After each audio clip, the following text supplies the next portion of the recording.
Good morning. Good morning, everybody. Welcome to Brussels. Welcome to PCB Roundtable Insight Conference discussions. And my name is Gerhard Rotter, and I have the pleasure to moderate the first roundtable today. GDPR 1 year, how are organizations managing effectively compliance, a very interesting subject. And when we have GDPR now around a little bit more than 1 year, and I hope it will be extremely interesting. We have a fantastic panel here. Our 6 panelists, I will introduce each one now briefly. George Ataya, Professor George Ataya, Academic Director at Solvay Business School, Founder Partner at Ataya Partners, Managing Partner of ICT Control, SAV, VP Belgian Cybersecurity, co-founder of DP Circles in Brussels, and so on and so on. I stop short here. The next one, Renate Verheyen, Data Privacy Manager at Fox IT and NCC Group Europe. She's specialized in cyber defense, cyber security, and also the technology related to this. She was before legal counsel at Secura BV, advisor to the board of directors of the Katharina Hospital, and senior HR business partner at Ernst & Young. So also a very complete profile. The next one is David Calibot, an IT engineer with a passion for cybersecurity and privacy protection. Today heading a consultancy company of cyber security and privacy. He has more than 15 years experience in this subject and was also CISO for De La Haye Group and Vice President Information Security Risk for BNV Mellon. The next one to his right is Bavo van Heuvel, GDPR expert and managing partner and co-founder from Kranum. He has more than 15 years experience as full-time DPO, advises hundreds of organizations, and has also trained more than 1,000 DPOs. So we'll get good insight here in this subject from GDPR perspective. His own training institute helped him to do this.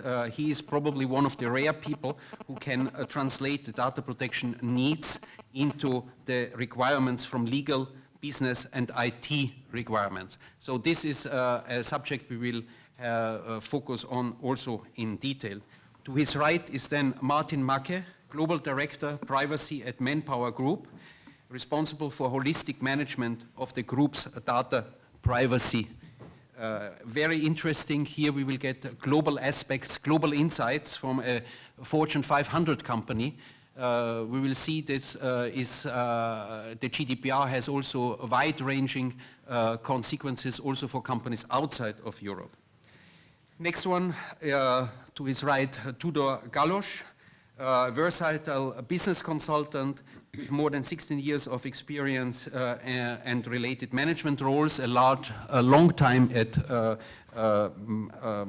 Microsoft. And he is has today his own boutique consultancy company and looking specifically in legal, process management, and IT security with respect to GDPR, and we will see also insights into the mechanisms. Now, let me give a few data and facts about GDPR, General Data Protection Regulation. Today, an EU law has been adopted in 2016 and is in force now since 25th May of 2018, so a little bit more than a year. A fairly complex law with 99 articles, 173 recitals, very complex for implementation.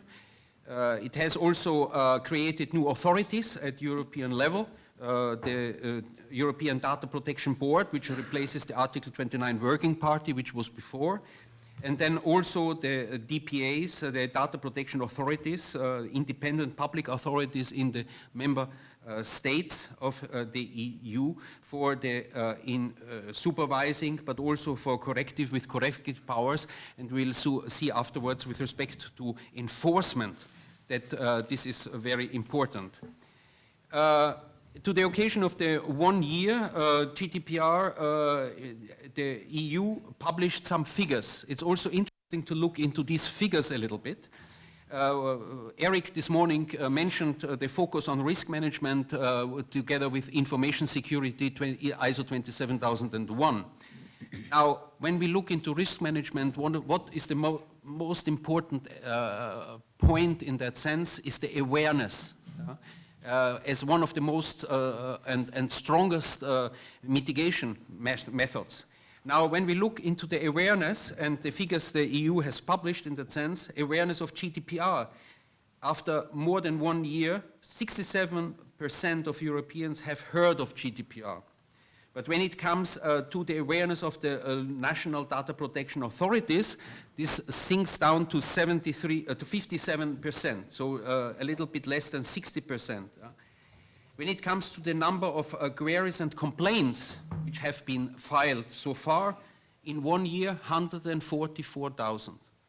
When it comes to data breach notifications, 90,000. And interestingly, the biggest numbers come from UK and from Germany. So we will maybe have also a kind of a point on this. When we come to the view what was cross-border, and that is today very, very important. You see the online platforms, social networks. So these data breaches are certainly from interest and much more difficult to address than also the national ones, which are difficult enough also. So we have noted so far 450 for the first year, of which 300 are due to complaints. Now this is interesting because we will also probably have a few arguments about this, and then related to the enforcement are fines. Today, and this has not been published by the EU, but by a website which is called the GDPR Enforcement Tracker. It lists today 82 enforcement actions. So I will not now focus on the biggest ones. Certainly the online platforms international had been fined at the beginning of this year. But when we look into the latest ones, I just took a few examples which gives me then the opportunity to put my first questions to our panel here. Now, for example, the Polish National Personal Data Protection Office fined a retailer for 650,000 euros for insufficient organizational and technical safeguarding. My Austrian colleagues for 50,000 a company in the medical sector due to not appointing a data protection officer, so breach of duty to appoint a DPO. Which leads me to my first question to Professor Ataya.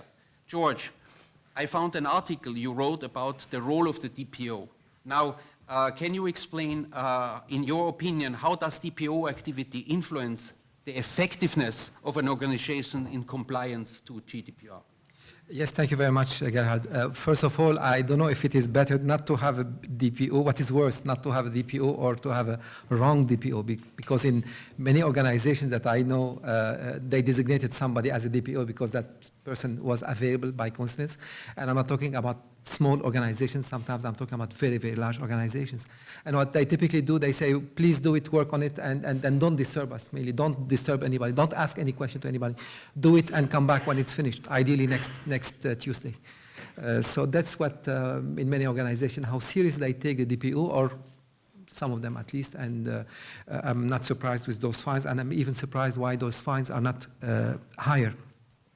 When we started our education, we, in partnership with the Data Protection Authority, we made a research on what are those different requirements or different competences that are necessary for a DPO, and we found that there are many of them obviously related to technical, non-technical, business-related assessment. Important one is obviously the legal aspect. Do we understand what is required from us? And it's a moving target. Why? Because from that point of view, many things are while the focus in the first years was mainly on developing that famous register, the focus moved into implementing the DPIA whenever necessary, when the focus is now more on operations. So we went through those different phases that are planning, building, running. Some organizations are now into the running phase, some others are still in the planning phase, some others are still in the thinking phase. So, and again, what is important is trying to identify what is the efficiency of GDPR implementation and running operation activity. It depends not only on the DPO, it depends also on how much that organization is serious about it. Because at the end of the day, the DPO is the second line of defense. It's not the first line of defense. The first line of defense is the process owner. The first line of defense are all those people who are involved directly in processing, who are responsible of operations, and who are directly involved in processing. Well, actually, the first line of defense is rather the senior management. How much our senior management is considering itself as a first line of defense, and how much are they involved in taking decision on do we or do we not implement, do we or do we not take action following on that risk that we have identified. So all those are, in my opinion, quite important issues that we have to be aware of in order to ensure that in our organization it is well implemented. Maybe with respect to responsibility, can you highlight a little bit the responsibility? You mentioned it indirectly, but I think it is quite important to mention that. Yeah, well, I think that the DPO, as well defined in, as you know, in Article 39, it is not somebody who is ideally implementing the GDPR. Implementing GDPR requires some specific skills. Accomplishing the different tasks required by Article 39 and being an adequate DPO in its organization are different types of tasks. We can even imagine the complexity of that DPO function beyond that implementation aspect is already something very specific. There are needs for so many competences, so many skills, as we mentioned, as we heard, as well technical, as well risk-related, as well security-related, as well running, operating, ensuring that we adequately respond to breaches. So all those activities, all those responsibilities are certainly, on one hand, responsibility of being advised by the DPO, but who at the end of the day is taking action? What incident management capabilities do we have? What breach management responsibility do we have? What continued improvement risk management do we have in order to improve? So we have so many different responsibilities, so many different activities that have to be identified. And I like to finish by referring to one major publication on IT governance, COBIT, that some of you may know, that identified that organization is one essential and responsibility designation, designing the RACI chart on who is doing what, is essential, in my opinion, to ensure governance of any operation, including certainly data protection. So in many organizations, the first question is, do you have a DPO or have you done the register or not? The question is, have you identified who is doing what in your organization before starting anything else? Very interesting point, and from my experience also, the problem to identify who is doing what is sometimes the most difficult one. Despite existing job description and everything, because sometimes processes are running beside the processes defined in the company. And that is a very difficult subject. We might come back to it. Let me go to a second example. In Bulgaria, in August, a bank was fined for 500,000 euros for insufficient technical and organizational measures. Leakage of personal data due to inadequate technical and organizational measures was the consequence. Let me put my question now to Renate, because we said she is a little bit looking also in technologies. What challenges to privacy do you see related to the speed of technological development? Technology today is exponentially increasing in speed of development. Can you maybe highlight a little bit this point? That would be great. Yes, of course, I'm more delighted to.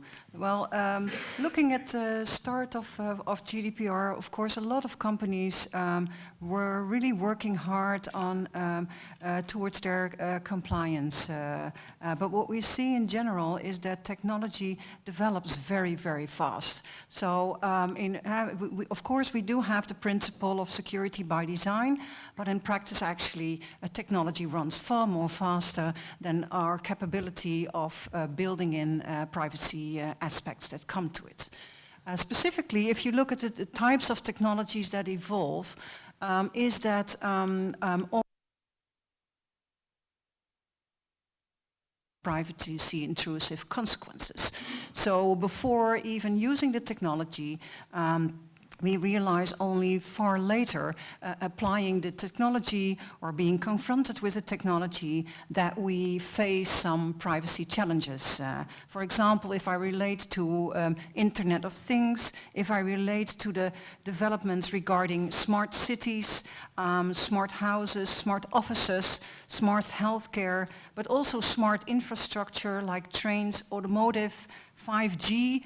Everybody knows the discussions around 5G, but also regarding artificial intelligence, of course, which is raising a lot of privacy questions. We see that those technologies often are so complex of type and so difficult to see that it becomes very hard to comply to Article 22 of the GDPR, stating that, well, if you automate it, if you have processes that are automated, you should keep privacy into consideration, and you should, of course, inform and explain the type of technology. And even there on those items, it becomes very difficult for a lot of people to explain their own technology.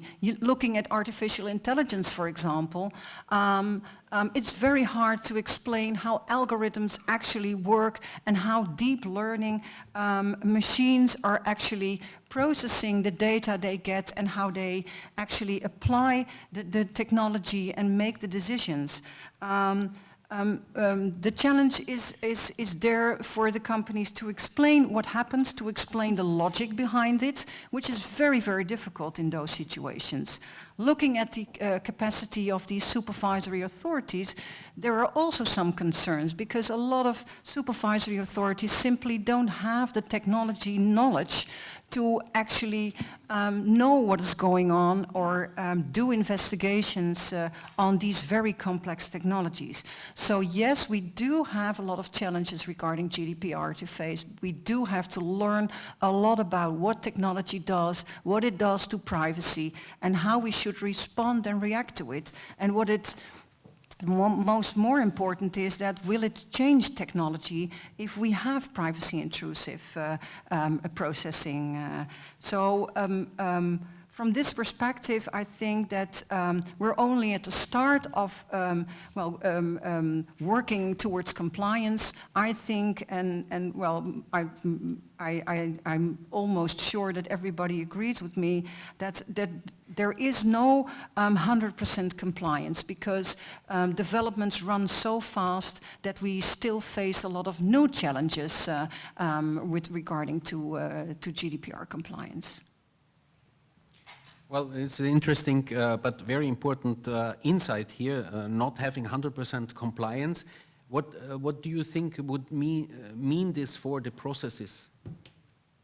Well, processes are constantly under change. So if you have a process in place regarding your technology and your technology changes or your updates change or your software is changing or your infrastructure is changing, then of course processes constantly need to be revised. And that is something that always poses the question, are we able to respond to those new processes? Are we able to keep up with those changes in processes, and how do we, are we capable of evaluating the processes that currently already run, because those evaluations are actually essential.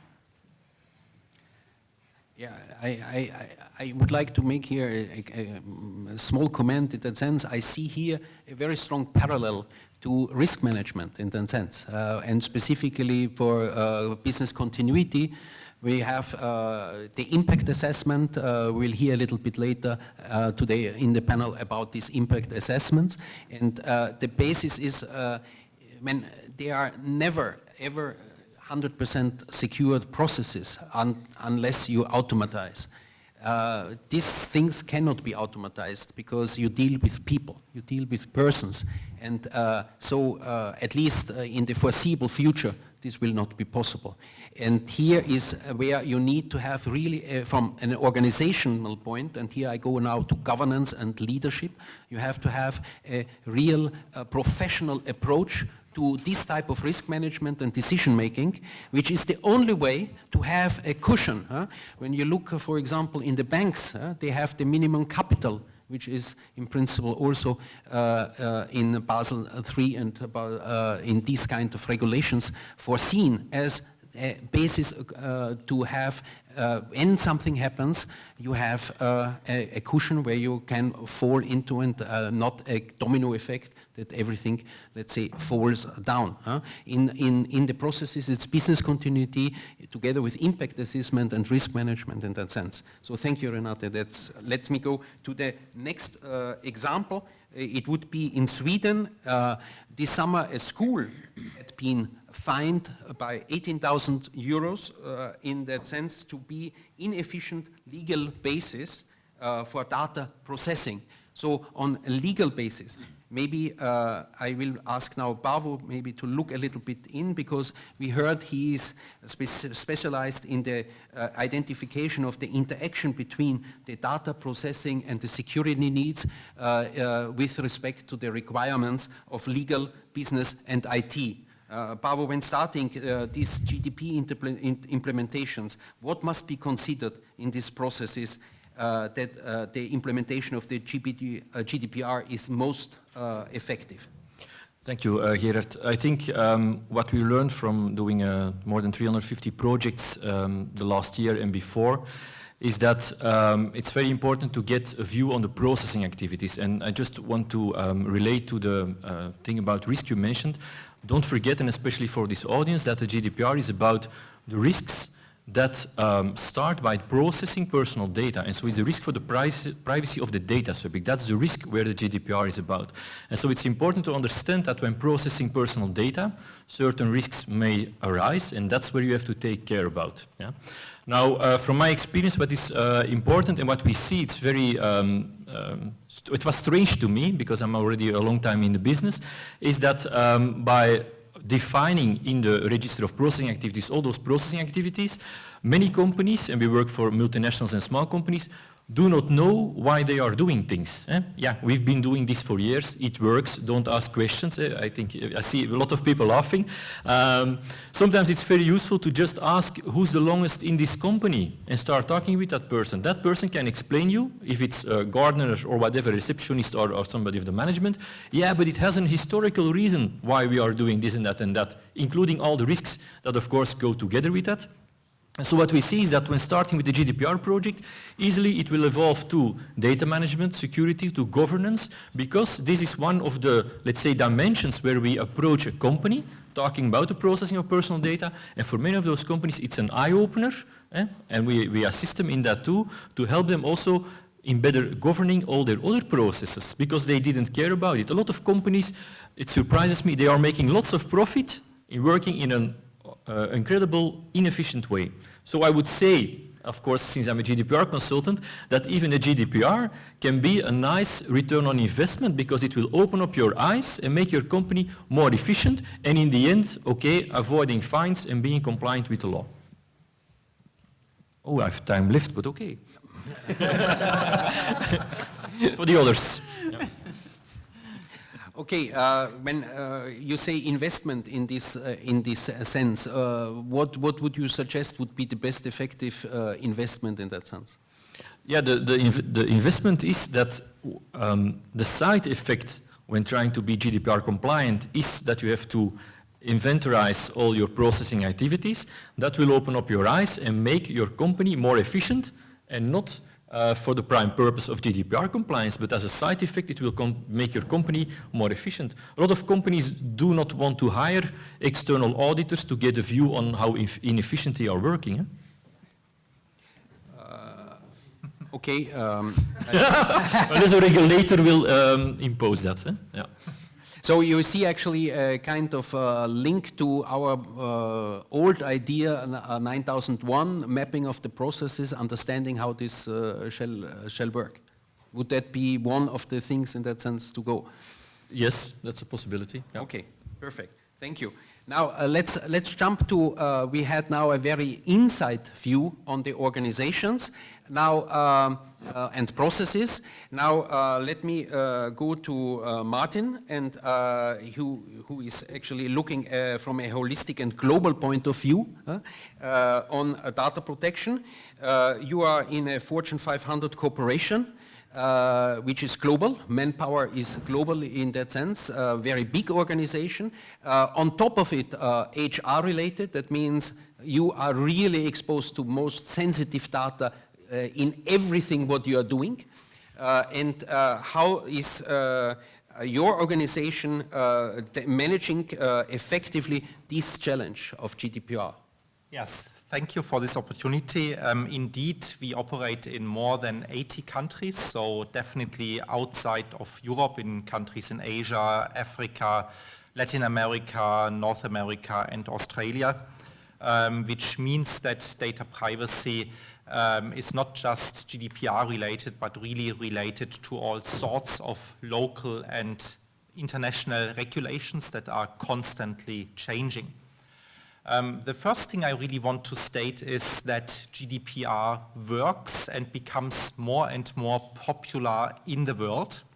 So it started almost after GDPR was enacted, that people from all over the world, candidates, visitors of websites, etc., referred to GDPR to execute their rights. So whereas they have rights, data privacy rights in Australia, in Singapore, in Canada, all of a sudden they started to wanted to execute the rights under GDPR, even if they have local rights. So that shows us actually how popular GDPR is, not just in the business community, but really with the normal people, usually coming from with an IT background or business background, yes, but they understand, okay, this is something that also has an effect on their countries, even if they have local rights. The other aspect of that where I say GDPR works is, as it's still potentially the most strictest law in the world around privacy, that a lot of businesses actually decided, hey, we have GDPR to make compliance easy and manageable in some way. We request in all countries that our suppliers are GDPR compliant, which actually means that also our offices in Thailand, in South Africa, in Brazil get requests for GDPR compliance, even if that means, even if there are no European citizens involved, yeah? And the service is completely coming from that country. But a lot of companies, big enterprises in the world took the approach to say, okay, we have GDPR, let's do that everywhere. That's the only way we can manage that in a certain way. We see now a lot of new privacy laws coming up in the different countries. You might have heard about CCPA in California, which actually introduces a more strict privacy law into the US, and other states in the US are following. Nevada is implementing such a law, New York, Hawaii, and many other states are discussing it. As well as there's now an initiative led by the IT industry coming from the Silicon Valley to actually implement something like a federal law to standardize things, something I definitely support because it makes it a little bit easier for everyone to manage privacy compared to a situation where actually single states have that. So what does that lead to? It actually leads to a point where we need to think of implementing a holistic data privacy management system that takes into account all the different regulations, sets some basic baseline, what data privacy should look like in every country. Also, you need to think about the ethics in your company. Yeah? So what do you actually want to provide, even if it's not legally enforceable in every country? You have a brand that you want to defend, so it's important to set some baseline where everyone has to adhere to. Policing that as well, monitoring, auditing it.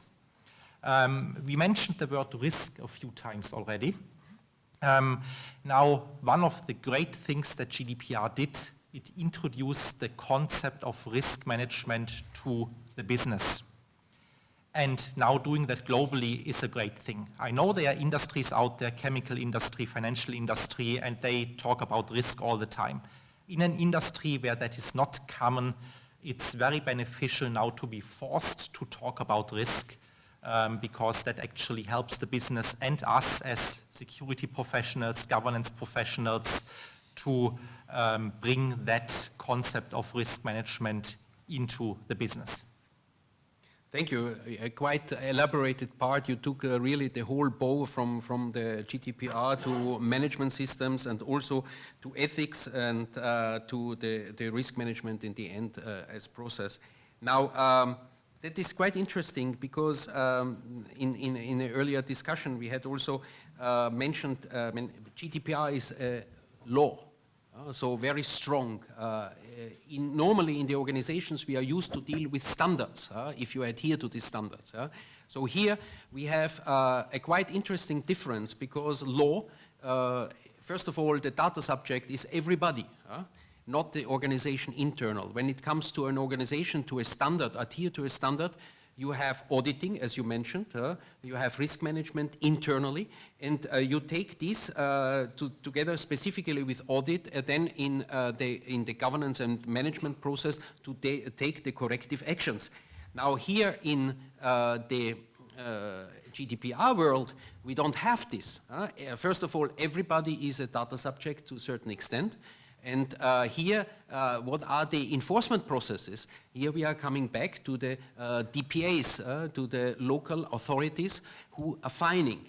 And this is a quite interesting part, so we will probably see that we are still far by implementing all the tools, and you saw this in the awareness. The awareness is despite a lot of marketing, despite a lot of activities, still at a very low level. And when it then comes to the social platforms, online platforms, then we have another problem, how to really protect, in that sense, everybody, and how can everybody look after his own protection, in that sense. Now, let me go a little bit back to the processes. Tudor, in your consulting business, you look at cultures and structures, which are also in the explanation of Martin behind all these activities and processes. Because culture is in an organization the expression for behavior, and that is where we need to react. When we look at these cultures and structures, and you do this in your consulting business, what are the optimal data protection mechanisms? You mentioned some kind of plans in the preparation. I have in mind kind of response plans. We talked about the business continuity and incident management before. Can you maybe highlight this from your experience point? Yes, I'll start answering your question by putting a question to the audience. How many of you went through a data breach? Okay, don't be shy. How many of you think that in your lifetime will experience a data breach? All of you can raise your hands, because statistically all of you and all of us will go through a data breach. So we need to be prepared not for the if, but for the when. If we're looking at the numbers, a study from Thales and IDC is showing that 60% of interviewed companies went through a data breach. 30% of them went through a data breach in the last year. And the funny thing is that 97% of them are using sensitive data, which is being processed, but only 30% of them are encrypting this data. Now, another study from IAPP shows that 22% of companies reported more than 10 data breaches. So clearly, it's a lot of activity in this area. So you need to be prepared what happens if. If you are looking at the definition of a data breach, it's clearly a breach of security. However, it leads to the accidental and unlawful destruction, loss, alteration, unauthorized disclosure, or access to personal data.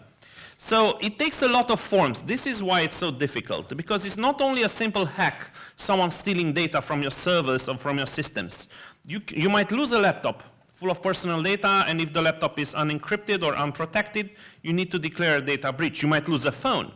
You might actually accidentally send an email. These are the cases where we are experiencing the most of the issues. People are sending email to the wrong addresses with a lot of sensitive content. And yes, that is a data breach. So you need to actually educate, first of all, your employees around these type of incidents, but however, you need to have a policy. A policy which is not only tested, it's actually adopted by our employees. You need to educate them, you need to convince them, you need to show them why this needs to be done. Such a policy should contain what happens in the case of a data breach. First of all, detect what happened, understand what actually happened. Then contain it. If it's a malware, don't let it spread. If it's a hacker, don't let it go through to other systems in your organization. Eradicate. First of all, you need to eliminate the effects. Basically, repair all the changes that were made. Remediate, eliminate the cause of the data breach. Why this happened, understand why this happened, and remove actually the cause. Recover. If you have backups, yes, use your backups to restore the systems. Review. This is really important. Only a few companies do this. Actually, document what happened, because most of the people in the organization understand what happened, but after 2 years, everybody forgets because they move to other roles, to other companies. So you need to document this in order to not repeat this. Otherwise, I've seen a lot of companies where data breaches are being repeated on the same causes. And finally, communicate. Yes, there are cases where you need to communicate to the data protection authority, where you need to communicate to the end users. Also, something really interesting, because I heard a lot about the fines, but in my opinion, the fine is not the worst thing that can happen to you in GDPR. Because especially in the case of the data breach, the data protection authority comes with a lot of recommendations, which are kind of mandatory. And those recommendations, I mean, there is a bank in Romania which was fined not for a data breach, but for lack of adequate protection measures. And they gave them 3 months to upgrade or to make modifications in the core banking system. The fine was 130,000 euros. Yes, seems a lot.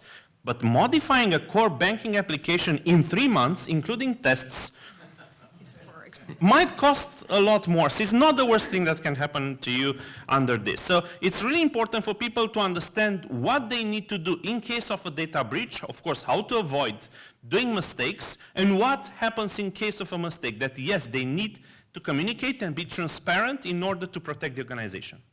So preparation is key in that sense, like for business continuity in that. Yes, you actually need to prepare to repeat the scenario, to test the scenario, and make sure that everybody understands what they need to do. In one word, a real professional approach. Yes. Which is sometimes not so easy to do in the organization. And you mentioned also something very important. We talked about communication. You talked about communication, and yes. I mentioned in the introduction awareness. So communication is part of the awareness, and that is one of the key aspects also for the leadership and management team to do it from the beginning onwards. So this is absolutely key. Okay, now we have another subject, which is when you look into the different key aspects of GDPR, is the rights of the data subject. And here I want to put my question to David. When you look into the effective companies who are managing data subject rights, what does this mean for the organization in their processes to be compliant, and how to manage this in a most effective way? Thank you, Gerhard. First of all, it should be the opinion of everybody that the data subject rights, DSRs, should be helpful in the compliance of a company and should at least show that a company is compliant.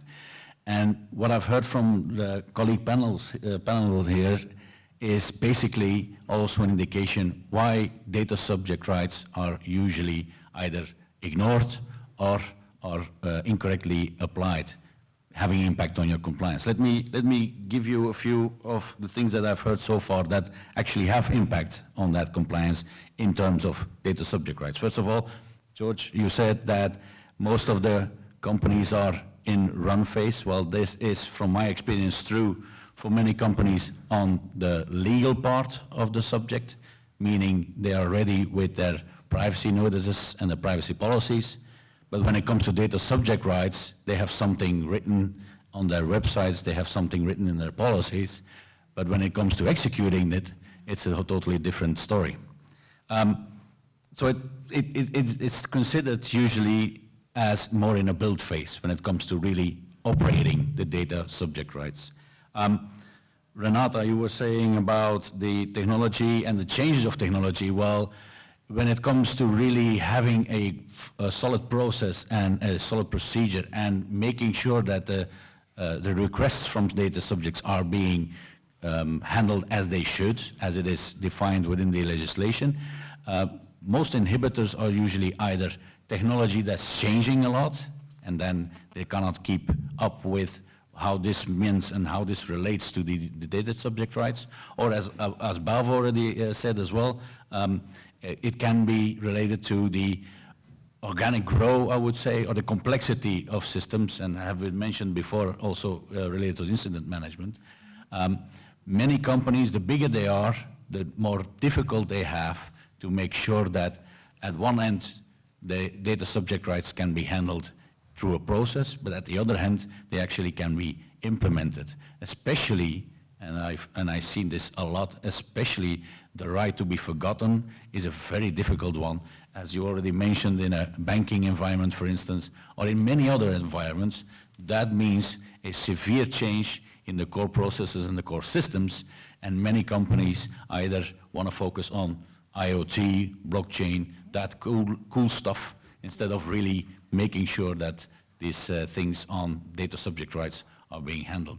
So what I see a lot, and this is in practice, what I see a lot is that they actually, well, I would even dare to say they lie to these data subjects and they say, okay, you have requested your right to be enforced.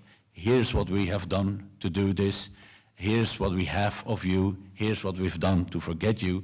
And especially, again, I come back to that right to be forgotten. I see a lot of companies actually not performing the right to be forgotten as it should. They're still mostly doing on hiding the information, making it unavailable, feeding into incidents that happened, basically. So in the So the right to be forgotten. I mean, if you are a bank, I can imagine that you have some legal issues that the bank need to keep information about you for quite a few years. Yeah. Then I say, I won't like to be forgotten in your system. So then from a legal point of view, you cannot do it. But legally, if there's a legally a boundary and a legal inhibitor of removing that information, you can, as a bank, you cannot remove it. It would put you in an illegal state. So that supersedes anyhow the right to be forgotten. But what I've seen, just to give you a practical example, and I've seen this in many times, is the right to be forgotten based on whether you are or not are in a database of newsletters and that kind of situations, marketing-wise more. I see a lot of companies struggling to be able to do that because their systems is not capable of actually marking this person who has asked to enforce that right, to mark this person as being forgotten. With all systems, I have seen incidents from large and small companies that send out updates of their newsletter, including people that have previously said, I want to be forgotten. And then they get, of course, a complaint, which is making more than sense, of course. That's the right to be forgotten is one thing. The other one is the access right. What do you have of me? Especially in large organizations, the process is very clear. The legal side of the story is crystal clear. But when it comes to what do you have of me, then it becomes a totally different story. As Martin said, He already referred also to the fact that you see a lot of companies going to their partners and third parties and saying, you need to be compliant as well. The problem is that a lot of companies, and especially in the cloud environments that you see more and more, have outsourced and put that information somewhere else. So if somebody comes along and says, what do you have of me?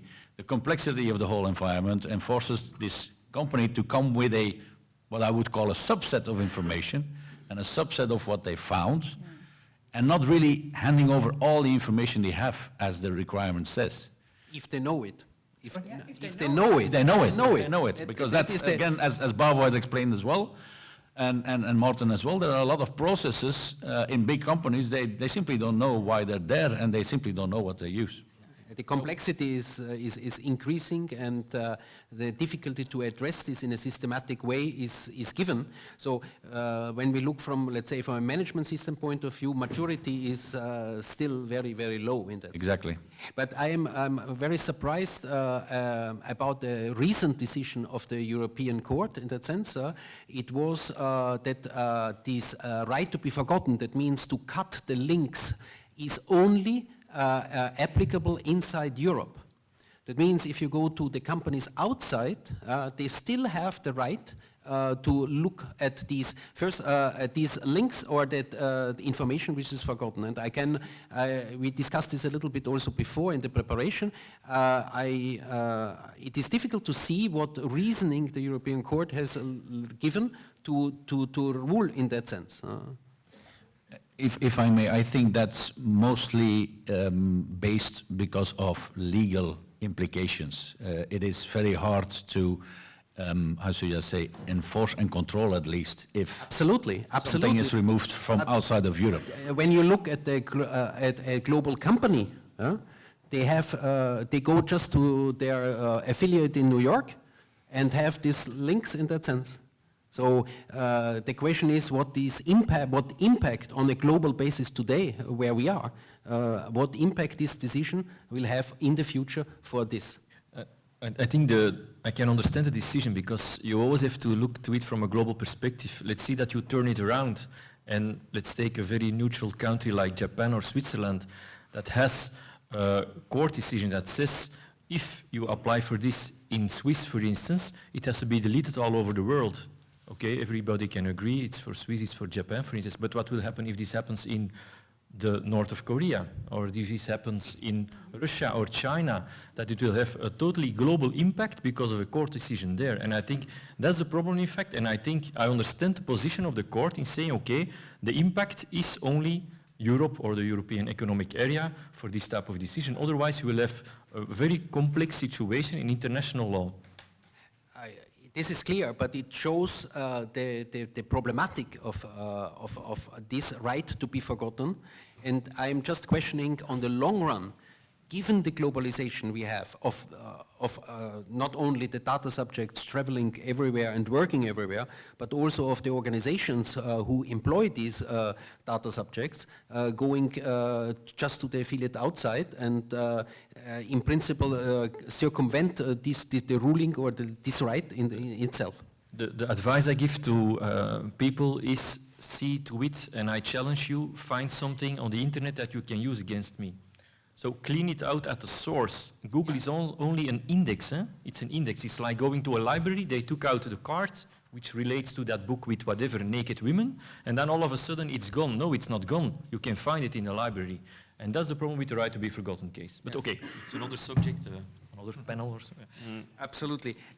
Now I have another question just to all of you in that sense. We talked about the fines, which is also something, and we just talked about the cross-border impact of, let's say, data breaches, and also treating a lot of personal data and privacy data. What do you think, just to the whole panel, what is the impact of fines by individual national security supervising authorities to protect data subject rights in that sense? Are fines a proper, of national authorities, a proper way to do this, or need the overall European board to step in here and does it? I don't know who wants to answer on that. Well, I really would like to pick up the chance, Gerhard, Please. to make a first start on this topic. First of all, fines are actually more based, or need to be more seen as a product of a specific outcome of investigation regarding a specific situation. And if you look at the data transfers we have, like Bavo and David already explained, these lines run very complex. So it's more like a knot of wool that all over the world we have data transfers through all kinds of systems, through devices. So actually, the situation is far more complex than just one company not adhering to data transports or data transfers. Do fines help? Well, they probably set an example.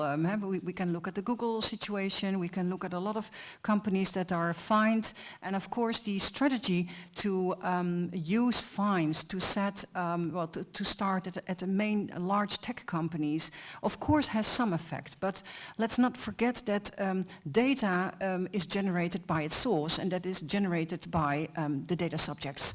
So if you want to improve the world, you have to improve starting by yourself, being aware of the fact that you share your data by using your phone, by using your computer, by connecting to everything you would like, just to have a more comfortable life.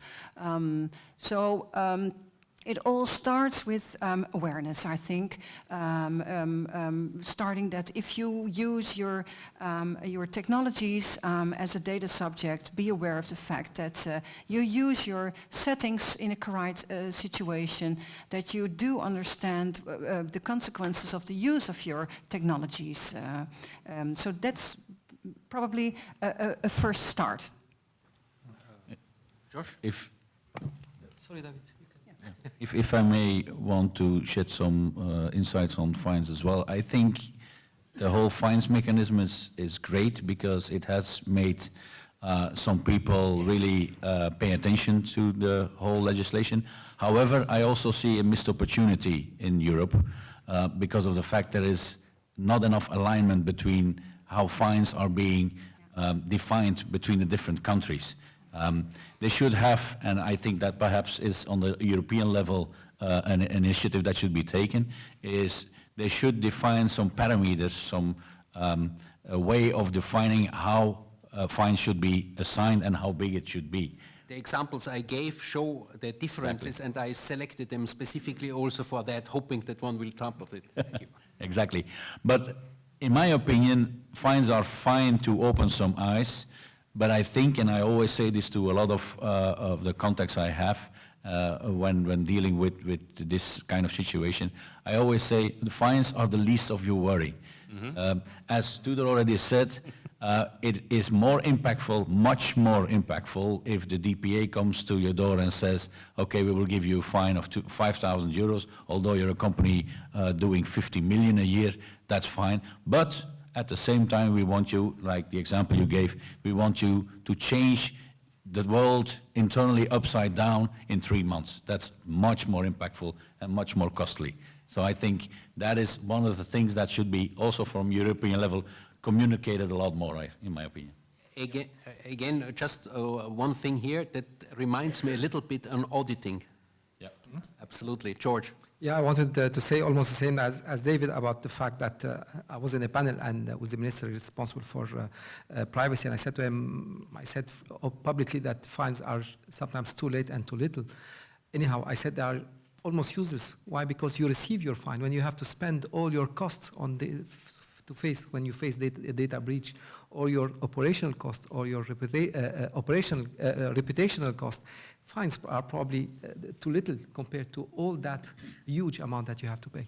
On the other hand, I remember a heated debate with members of the Data Protection Authority saying to them, if we talk about fines, yes, why not? But could you imagine that part of that fine would mandatorily go on implementing controls, which means, yes, pay fines to us, pay fine to the authority, but why don't we take part of the fine or an additional fine that is not paid as a fine, but that should be justified in all those infrastructure privacy technology enhancement investment, processes investment in order to ensure that organizations are better protected and better protecting data subjects. Another topic that is a heated debate in Belgium, you probably know that in Belgium there is some kind of discussion about, and more than a discussion actually, about the fact that the public services do not pay fines. So is this normal that public services do not pay fine? And there are some logics behind that, and there is a debate That's challenged in court now, eh? Yes, it's challenged in court, absolutely. On the request of the Federation of Belgian Enterprises, they are saying, why should we pay fines and not the public services? Bavo, you may wish to mention on that? No, it's just the idea, but yeah, the idea is just it's wrong that one governmental body who does it the right way doesn't have an impact on his budget, and the other one has an impact on his budget, so they have to feel it too. And I think, for instance, in the Netherlands, already local governments are fined. The ICO in UK does it a lot. I think it's very important that they also get fines. Whether it's 10,000 euro, that doesn't matter. It's just the fact that as a citizen you feel that it's an honest case, that everybody can get fined. Yeah. One maybe also think about, let's say, giving, let's say, primes on these effects of the realization. If you manage to put this corrective action in place in a certain time frame, the fine will be less. The longer it takes you, the higher it might go. Just as also an enforcement in sense as a kind of encouragement also to do that. But the impact is not just coming from the authority. So we now talked about fines and about corrective actions that the authorities put on a company to actually become more compliant. That's all fine. I think in the long run, the real impact that we will see is liabilities coming from the data subjects itself. So when there's a breach, the data subject has a damage, they will start to claim these damages. And that is unlimitless. Yeah? So that can become, everyone looks at the 2%, the 4%, etc., and then they calculate, hey, the damage that the individuals can claim is unlimitless, and there are already legal texts approaching and coming to the market that actually contact the people who are affected by a breach and tell them, look, we take all these cases, for example, of the Marriott breach or of others, or of the MasterCard breach we had recently, and we bring them to court, and if every one of these breached ones get let's say 100 euros, and you have a breach of 1 million people, then you can calculate the damage of that and the reputational damage. Yeah. As well as the reputational damage actually comes to a point where you lose customers. Yeah? Okay, there's only one social network, so maybe they will not lose customers, but in other market where there's competition, you might decide, okay, let's change the bank because I don't trust them anymore because they lost my data. Let's go to another hospital because I know that they lost my data. And I think in the long run, this whole regulation via the individuals that are acting, that are claiming the damages, that will have a much larger effect than what the authorities are doing. They look at compliance, but the real change will come when the individual starts to act. I do agree with Martin on this, because the consequences actually are not only reaching to the fine, but what comes after that. And that is, of course, related to the data subjects. It's related to the cost you need to make in order to change your settings in your company. And, of course, you also have the reputational damage. And I think that is the reason why fines can be very effective, because of these consequences. Very good point. Thank you very much. The problem, I think, is that these damages are really hard to calculate and depends on the courts in each country. For example, in Romania, the damages for the human rights are really, really low. I mean, there's no point in actually going to court. I think what the authorities should do is more education rather than, I mean, also enforcement is important. But people simply don't understand their rights. I mean, they don't know the fact that they have the right to know what information is being processed. They don't know that they have the right to rectification. For example, many bank customers have no idea that each bank calculates a credit score.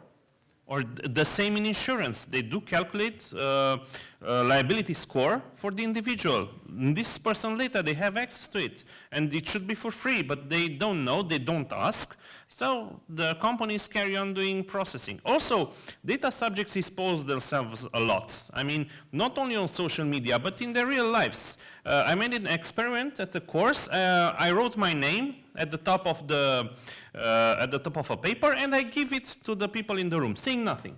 At the end, I received a list with 30 names. Some of them put their phone numbers, some of them email numbers, some of them put their personal identification numbers. I mean, and I didn't say anything. So it's a basic thing of education. People need to understand what rights they have, and the authorities should do this. We in the commercial area, we are doing a lot of these, but clearly we need help also from the public sector entities here. Thank you very much. With this really focus on data subject rights, we have 5 minutes left, and I would like to open the subject to discussion and questions from the public. Please. Well, typically, some of you mentioned that the typical scenario today, and David mentioned typical question would be from one individual asking what information do you have from me? And it's a question from one individual to a whole organization. Mm-hmm. I would say, oh, thank you. I would say that compared to the past, usually the major risk for a company was coming from another company or another organization becoming more important and causing a threat to the initial company. So today, the typical scenario is individuals against a whole organization. Do you see that as a risk, a new kind of risk for every company, and which model or which new model should be approached for that?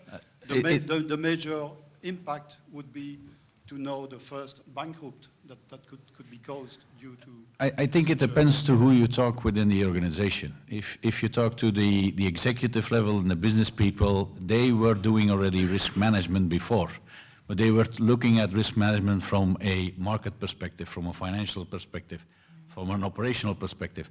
They were not looking at risk from the data subject perspective.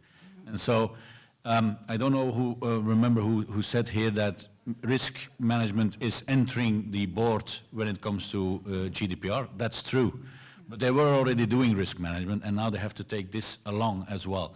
And so I see it as an opportunity. I think it's really an opportunity for these people who are at the steering wheel of the company and our organizations to really make the difference and to really say, okay, we are keeping all risks in mind. When it comes to people asking, enforcing their rights, once you have a board thinking about these risks, you will have an enabler, and you will see progress being made to all levels down in the organization to ensure that these things are being held properly. And so, will people step up in court? To be honest, I would hope so. I would hope so, because it will create more visibility to companies saying you have to really keep up and make sure that you are keeping track of what is going on in the organization. Most companies, and there's nothing wrong with that basically, but most companies are focusing on innovation, which is fine. They're focusing on growth or sustainability, corporate sustainability and digital transformations and that kind of stuff, which is fine. There's nothing wrong with that, but they need to make sure that they keep a little piece of the cake within the things that they're doing to this particular one. So is it good to have these data subjects asking and enforcing their rights? Absolutely. Is it good that they're not happy with what they get and they question it again, what they receive or the information and the confirmation they get? Absolutely. But I think there is also a key part in there where we need to make people more aware. And I think that's mainly the role of all DPAs in different countries. They have to make and they have to invest in communication plans and marketing to make people aware of that.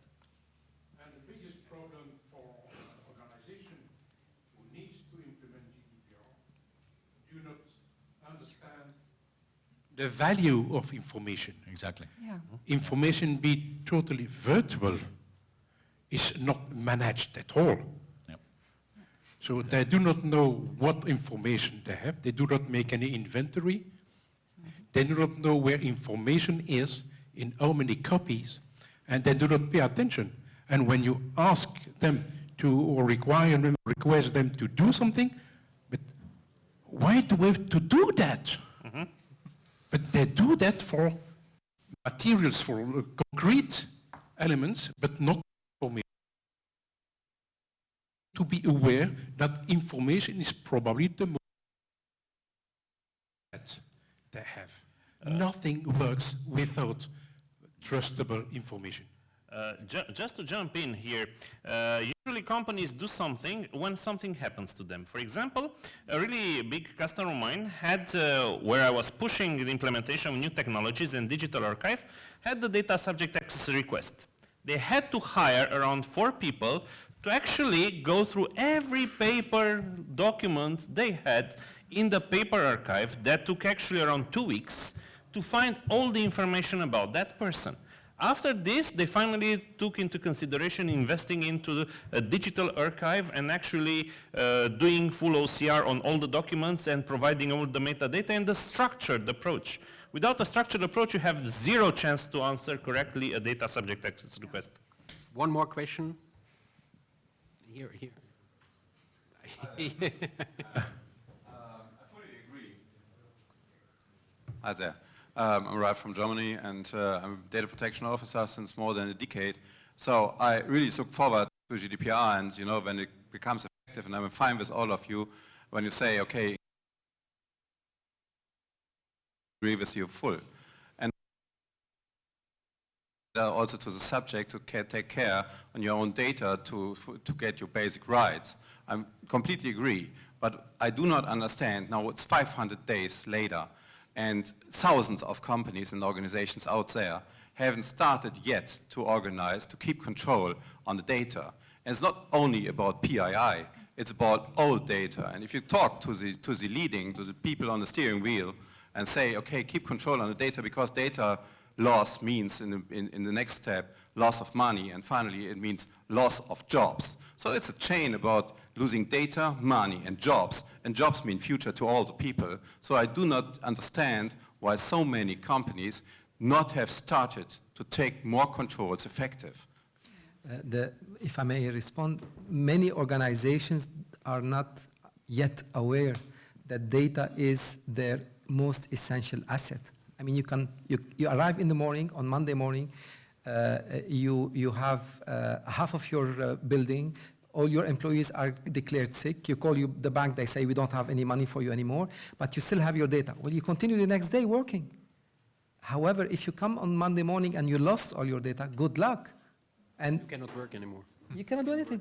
So you cannot invoice, you cannot process, you cannot do anything. So the issue is how many executives are aware that the only asset, the most precious asset that you have is data, and all the rest is important, obviously. Now, And the data are linked to the employees mainly, because we are talking about that data subjects here in GDPR. Absolutely. Now, what I would like to mention, and if this can be in conclusion, is GDPR, privacy, is one example of governance implementation. Actually, we started with IT in the 40s, in the 50s, and we built our knowledge in managing, implementing governance in a way or another. The first period, it was the technical people who managed everything. And then we started to have people, management taking in charge the IT. And we started to implement, in addition to that, some practices such as compliance management. Why? Because before we are forced by the law. And then risk management. Why? Because risk management is one step further than compliance management. And then we came with specificities such as GDPR, privacy, and as Renata mentioned, other technologies are going to force on us those different new management practices. And the issue is that some of us are mature in implementing management practices, and some of us, some organizations, are still in the Middle Ages in that domain. Oh, yeah. Thank you very much, George, for giving more or less a conclusion. But I must say that thank you also. Do we have still time for questions? There are still 2. Okay, good. Please go ahead. So we're talking about that. The data is we talk about that the data is very valuable. Do you find models about how to make it clear how much value for a specific customer? That is the issue in the security area. We always talk about that it's so expensive if you have a breach. It's so expensive if you have this and that. But it's very hard for the C-level to present specific figures or specific models how to calculate. Also for the GDPR, you said it could be profitable. So do you find models where we can show it? Yeah. There was a second question, and that should be the last one, but please. Yeah, so my remark is I do appreciate the comment about the companies, and some of them we are surprised that they are quite behind. But we also, I think that we need to look at the European Data Protection Board, as well as the data protection authorities. It is actually very surprising, to some extent even more surprising, how behind they are. GDPR comes around, standard contracting clauses, they are still not updated, right? Certification mechanism is still in the air. And so when you are from a corporate environment, and I'm actually an academic, you're also facing the legal uncertainty. You're saying, well, these data protection, these standard contracting clauses for cross-border transfers look obsolete. Why is it that this is not GDPR ready by the European Data Protection Board? Article 42 certification mechanisms, where are they? Et cetera, et cetera. So to extend, I think that initially the burden should be on the European Data Protection Board, on those authorities, make sure that compliance is actually something that you can achieve with legal certainty, which right now the legal uncertainty is still probably too high.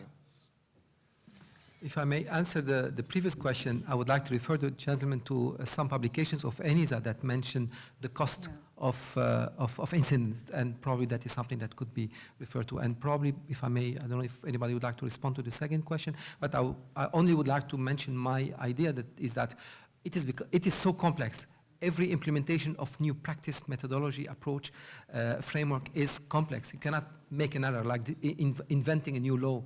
And I can understand while talking with people from the EDPB that they cannot issue, they don't have a machine to issue regulations and models. They do whatever they could. And thank you, George. Thank you. You want to still? Yes. I also would like to state regarding the certifications that also ENISA is developing now a framework for cybersecurity certification, which of course is not a privacy certification, but it's a very good start to actually have a framework built upon cyber certification, because that really gives us the technical means to protect data. But they are still working on it, and that is complex too.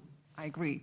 Thank you very much. Thank you, the whole board, for this intensive discussion and the exchange with the public. Thank you, the public, for the intensive questioning. We could foresee another half an hour for sure, but we are limited on time, so I have to close. Thank you again, and I think we have a lot of subjects for the future to discuss. Thank you very much. Thank you.